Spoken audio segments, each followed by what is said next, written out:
As brutal as this may sound, I just want to say, yeah, Wolverine had it coming. He had it coming. He got what he deserved. You got to think about it. You got to think about the position that Magneto was in, people. What's Magneto's superpower? He can control metal.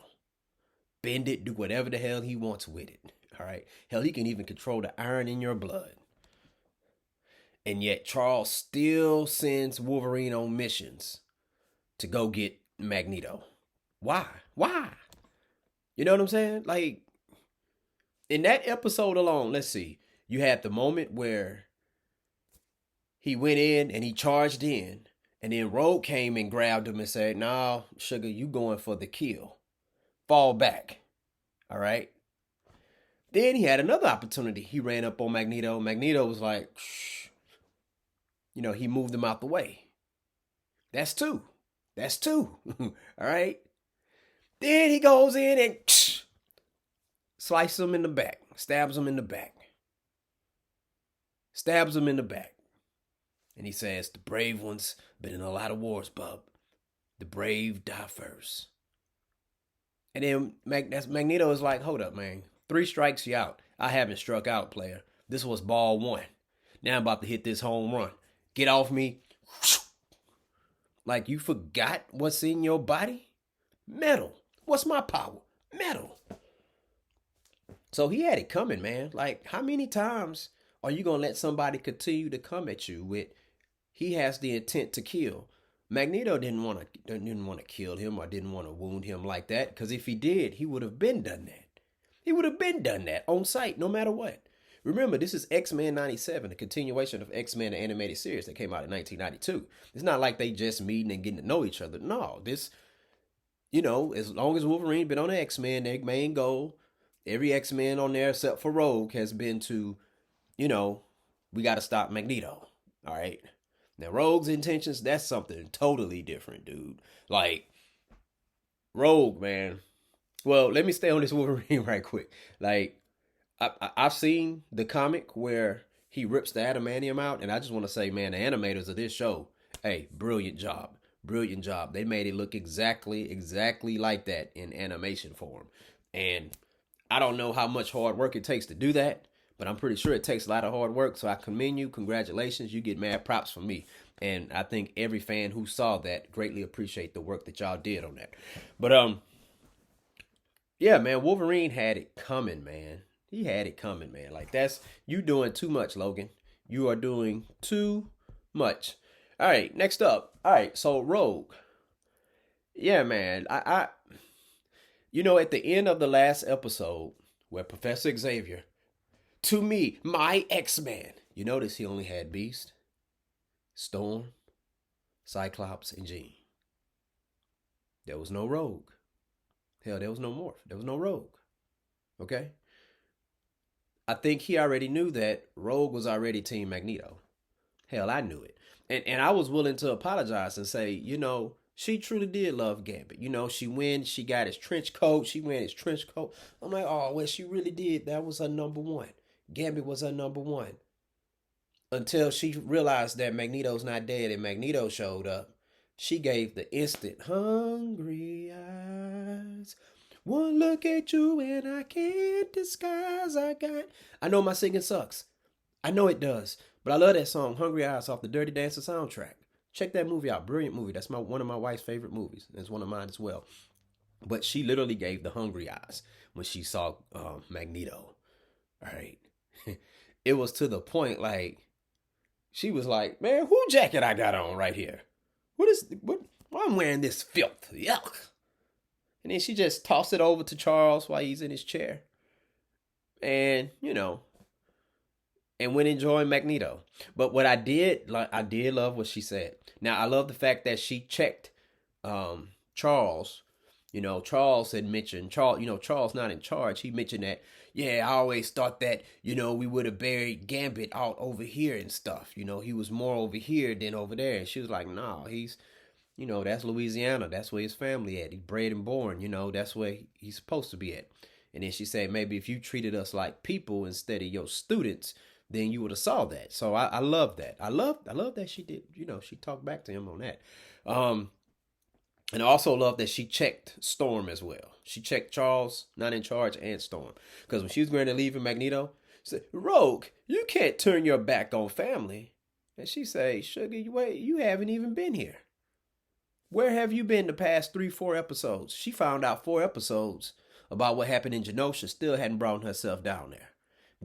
Got super powered up, didn't come help. Didn't come to the Gambit's funeral. Didn't come for help with recovery and relief in Genosha. Did not come at all. Didn't even call anybody. Same thing with Charles not in charge. So you got some nerve while you laying up with Forge. Don't know why you trusting Forge. Forge is in cahoots with Bastion. But hey, it is what it is, man. But I'm glad she checked them on that. But I was not surprised that she left with her man. I wasn't surprised that Sunspot left with him too. Because I mean, when it's to the point where, well, I'm not gonna say his parents because they only showed his mom. I'm not sure how his father or if he have any siblings, how they feel about him being a mutant. But it's pretty obvious his mom wasn't rocking with him, and that sucks. But he went and joined Magneto, which is nothing wrong with joining Magneto. I love the part when Magneto told Charles, "Shut the hell up." I know he didn't say hell, but he said, "Shut up." Shut up. All right. It's like Professor Xavier is like he doesn't see the flaws of his perspective, of his point of view. I understand that everybody has their own agenda, but if you can't recognize the strengths and the weaknesses of your own agenda, you're gonna keep making the same mistakes. You're gonna be ended up looking like an ass and stuff, man. So, he just think his way is so 100% foolproof, like. But I'm glad Magneto, hey, he shut him up. I thought Charles was gonna end up wiping his mind, but at first I'm like, why did Cyclops blast him? Then I went back and watched it, and I'm like, oh, that's right, because Team Gold with Jean and them, they had to finish taking care of business, going up against Bastion, because if Magneto turns all the power back on, then all those Prime Sentinels are gonna pop back up, I guess. So, I mean, and you could tell Cyclops, man, he's just tired of Professor Xavier. Hey, teacher, leave those kids alone. They don't need your education. You're a brick in the wall. But that there was a lot going on in this episode, man. Mr. Sinister was fighting. Like, I can't recall when I seen Sinister fight. Like, probably not since the Phalanx series episode. It was a 2-part episode. Haven't seen him fight since then. You know what I'm saying? And it was a pretty good fight. But yeah, it's a lot going on. I'm glad they checked old Charles though, man. Charles was very, very annoying. But now that was my first time seeing Cable use his psychic powers. I didn't know until watching this show and watching other videos and stuff that he had those powers, but I guess it makes sense, right? His mom is Madeline Pryor, so, which is a copy of Jean. But it was cool to see that, man. Like, did y'all see Cable's shirt, the way it fit on him? It had that extra medium, not a medium, an extra medium, man. That's wild, man. He might as well would have stayed in his own uniform, But hey, man, I knew Magneto and Rogue was gonna get back together, man. And I'm gonna tell you something. In the I'm expecting in the season finale, one of the cliffhangers, we're gonna find out that Rogue is pregnant. Watch. We're gonna find out she's pregnant. We're gonna find out that's the reason why she was laid out longer than expected. The previous episode, she's pregnant. Body putting in that extra work. You know who the Fasha is? It's Magneto. The whole thing about her being able to touch him, that wouldn't be a big part of the storyline if that wasn't going to be true. Just one of my theories. It could be true or it could be not, but whatever.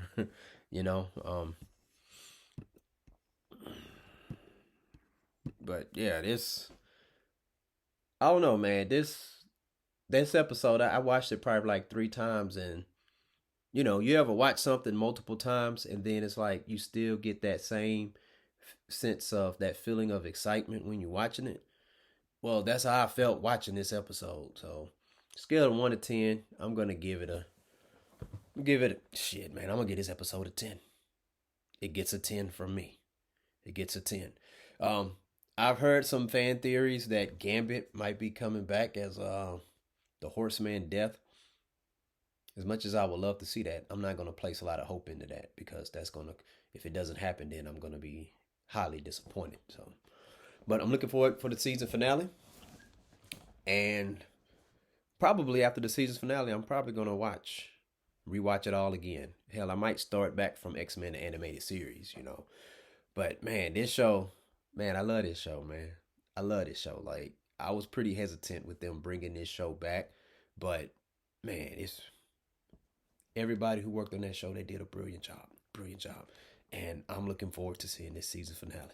Anyways, share your thoughts and let me know. What did you think about X-Men 97 episode 9? Did you hate it, love it? What was your favorite scene in the episode? And please hit that like and subscribe button. Student of the Game Podcast. Peace out.